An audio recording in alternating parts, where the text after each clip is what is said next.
Good afternoon. My name is Bekah.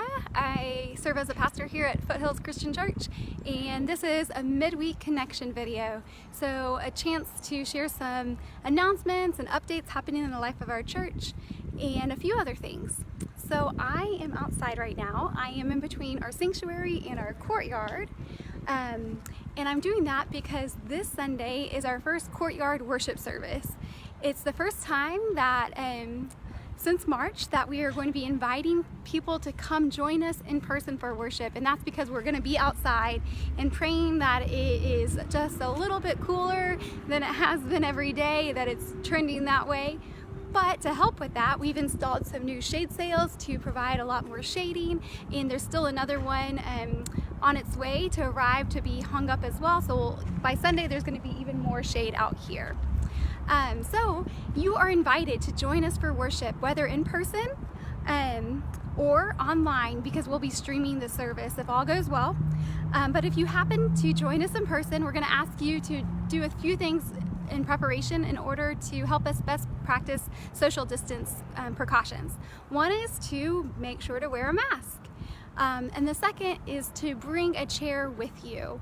We do own chairs here, but they're upholstered and they're put away, and by people bringing their own chairs, it's going to cut down on the amount of touch and contact we have to have with one another. And also, we're not entirely sure how many people will be here, so if everyone brings their own chair, we'll have exactly the right amount of chairs out. I've heard that you can get them as low as $5 out at the store, like one of those folding camping chairs. And we will also be having communion ready for you if you come in person. There are these individually wrapped, pre-sealed communion cups where the bread's on top and the juice is on the bottom. And those will be set out at a welcome table when you first arrive. They'll be spread out so you don't have to dig your hand in and touch all of them. You just touch the one you're gonna get. And if you are not ready to come back, please know that is perfectly fine, and we'll hope you join us online like you have been. You'll be able to find it on our Foothills Facebook page like normal at 10 o'clock on Sunday, but also posted later on our YouTube channel and on our church website. Some other things happening in the life of our church include on the Friday before Halloween, we are going to be hosting a Halloween celebration.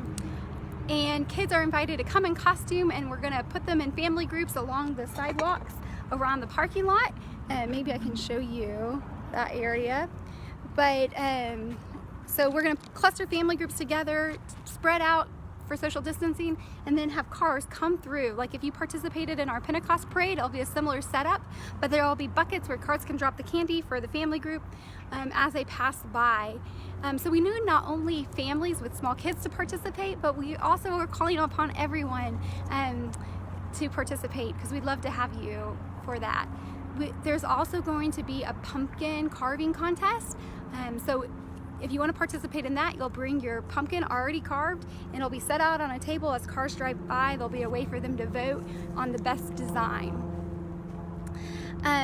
Be the Bridge small groups are days away from starting to get up. Hopefully in the next day or so, if you haven't already, you'll be hearing from the small group leader you've been paired with. And if you have any questions, please don't hesitate to call the office or ask me, and we'll be sure to let you know. Those are just recently put together. Thank you for your patience with that, and I'm so excited because we have over 40 people going to be partaking in that. Also, coming up is the Phoenix Crop Hunger Walk. It is on the Sunday following Halloween, the day after Halloween. Normally it's been an event that happens downtown in Phoenix, where several church groups come together to help raise money for hunger relief around the world, but also in Phoenix. This year it's going virtual, but churches are going to be participating, some of them in groups at their own churches and their own neighborhoods. So you're invited to join us after church on November 1st to go on a mini little crop walk around our neighborhood, spread out, not close together, so you can participate by walking or by donating. And then let me see if there's anything else to share. We have a few meetings coming up. Tonight there's a meeting for the Capital Campaign group to do a quick check-in. The activity has been on pause for a long while, and we'll just be reassessing where that is. Tomorrow is the monthly ministry table meeting, and then a week from today is our quarterly board meeting. Next up, Scott has sent me a video to share with you, an announcement about the upcoming men's retreat. And then Don Long is here to prepared a video to share a worship and wonder story. So if you have a kid, be sure to share this with them. If you're not a kid or don't have a kid, I invite you to watch it. I love worship and wonder stories, but particularly this one, the Ark and Tent of God, is something I don't think I fully understood or grasped from reading the Old Testament until I saw it displayed as a worship and wonder story. But so good to check in with you. Feel free to check in with me, and you will be in my prayers. All right, hope you have a great rest of your day.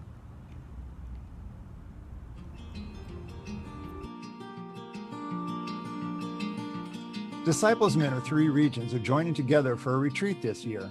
By retreating together, we can advance men's ministry in California, Arizona, Nevada, and Hawaii. Top national leaders will be our speakers. Greg Alexander and Alex Ruth, the directors of Disciples Men Ministry. The theme is, I am my brother's keeper, building connection and care in an increasingly divided world. Men's participation in the church is critical for the vitality of the church and its survival. I invite you to attend this first ever tri-regional Disciples Men event. Some say 85% of life is just showing up. And the retreat is online. Cost is 0. It's never been easier to show up. So show up, October 24th, 10 o'clock. Come and enjoy. Sign up now. See you there.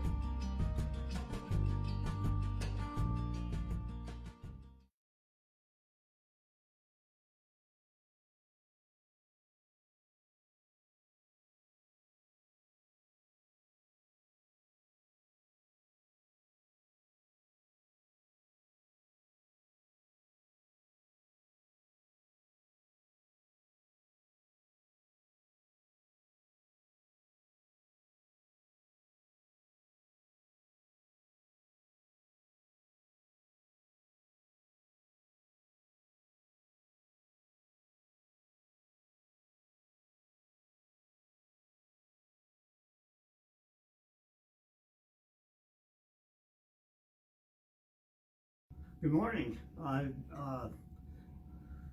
Today we're going to talk about the Ark and the desert. And the desert's an unusual place. It's a wild and unknowable place. During the day it's awfully hot, but at night it gets very cold. There's hardly any water. When the wind blows, the sands will shift around and they change the shape of the desert. Now God's people, when they left Egypt, on their way to the promised land, they had to go through the desert. On the way through, God gave them the 7 best ways to live on 2 tablets, stone tablets. They were so precious and so important that God's people built a special box called an ark. The box was covered in gold and had 2 angels on the top, and inside they put the stone tablets. In front of the ark they put an altar, and on this altar it burned incense in front of the ark, and the smoke would come up and you could smell the incense. Also, they built a special table, and on that table every Sunday they would bake a special kind of bread called the shewbread, and a dozen loaves of shewbread, and they would place these on the table as an offering to God. Across from the table was a menorah, which is a candle holder with 7 candles. All these were part of a setup to show how precious the ark was, and they felt the presence of God was in that ark. This way the priest could come in, he'd go through past the table and the menorah, smell the smoke and the incense, and he could come around to see the ark. It was so precious that around the ark they also made a building like this, and they called it a tabernacle. Outside the tabernacle was also an altar where God's people could make sacrifices to God. They would make burnt sacrifices as an offering to God. And on the other side was a big basin of water. It was called a laver. Before the priest could enter into the tabernacle, he would stop at the laver, wash his hands and feet before he entered into this holy place. Also, between the ark and the outer room was a veil. There was an outer room and an inner room. The inner room was called the Holy of Holies, and only the priest could go in there. So he would enter in, he would go through the outer room, through the veil, past the incense, into where the ark was at. The ark was also covered in canvases, and it looked something like this.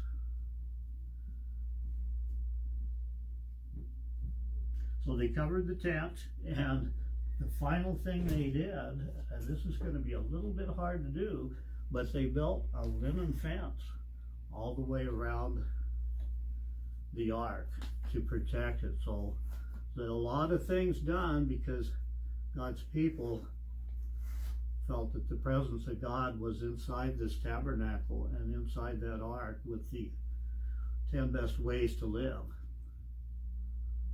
And then when they would leave from their camp, they would take everything apart, break it down, take all these things apart, move the linen fence. They would take the laver, the outside altar, the table for the shewbread, and the menorah, the altar for the incense, and finally the ark, and they would move everything to the next place they had to go. Eventually, they reached the promised land, and we'll find out more about that later.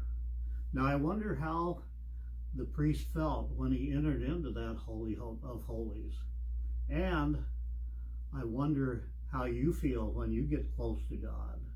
And I wonder if you have a special place where you go to take the time to think about God.